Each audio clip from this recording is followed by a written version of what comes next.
প্রিয় দিনী ভাই ও বোনেরা, আজকে আপনাদের কাছে তুলে ধরছি সূরা ইয়াসিনের ফজিলত সম্পর্কে। অর্থাৎ সূরা ইয়াসিন পাঠ করলে ও শুনলে কি কি ফায়দা বা উপকার আছে সেই সম্পর্কে। সূরা ইয়াসিনের একাধিক সওয়াব ও ফজিলাত আছে, সেগুলোর মধ্যে 10টি গুরুত্বপূর্ণ ফজিলাত আমি আপনাদের কাছে এই ভিডিওতে তুলে ধরছি।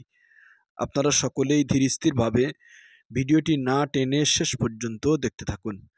কিতাবের ভিতরে বর্ণিত আছে, মানুষের প্রতি মহান আল্লাহর সবচেয়ে বড় নিয়ামত এবং রহমত হলো পবিত্র কোরআন শরীফ। পবিত্র কোরআনের প্রতিটা শব্দ ও অক্ষরই সীমাহীন বরকতপূর্ণ।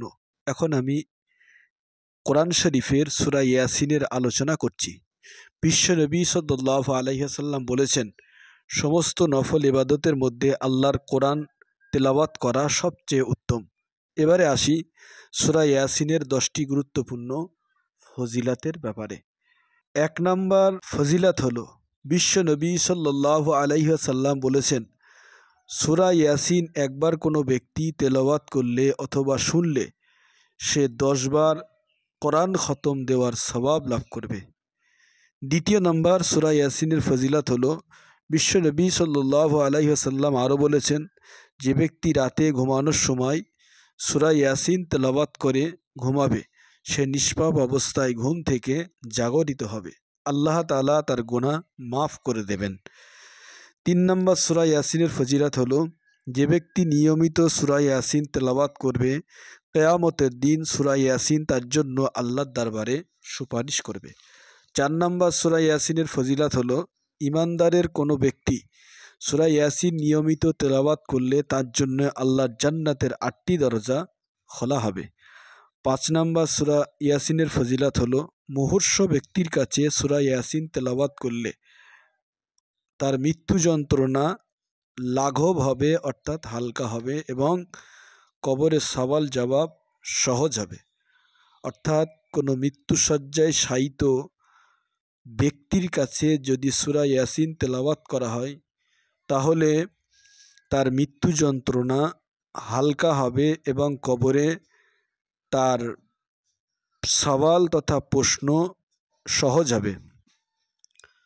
6 নম্বর সূরা ইয়াসিনের ফজিলাত হলো, বিপদের মুহূর্তে সূরা ইয়াসিন পাঠ করলে সে বিপদ থেকে মুক্তি লাভ করবে।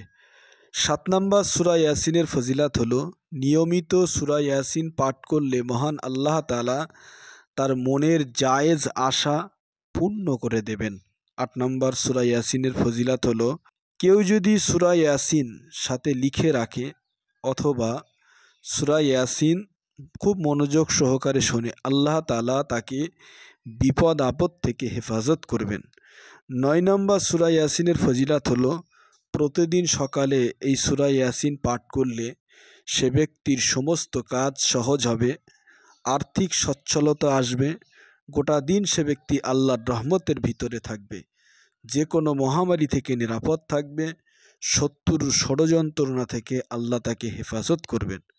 10 নম্বর বা সর্বশেষ সূরা ইয়াসিনের ফজিলাত হলো, সূরা ইয়াসিন তেলাওয়াতকারীকে আল্লাহ তাআলা জালেমের জুলুম থেকে হেফাজত করবেন এবং বিশ্বনবী সাল্লাল্লাহু আলাইহি ওয়াসাল্লাম বলেছেন, প্রতিটি জিনিসেরই কাল্ব থাকে, অতএব সূরা ইয়াসিন হলো গোটা কোরআন শরীফের কাল্ব বা হৃদয়। খোদা হাফেজ। আসসালামু আলাইকুম ওয়া রাহমাতুল্লাহি তাআলা ওয়া বারাকাতুহু।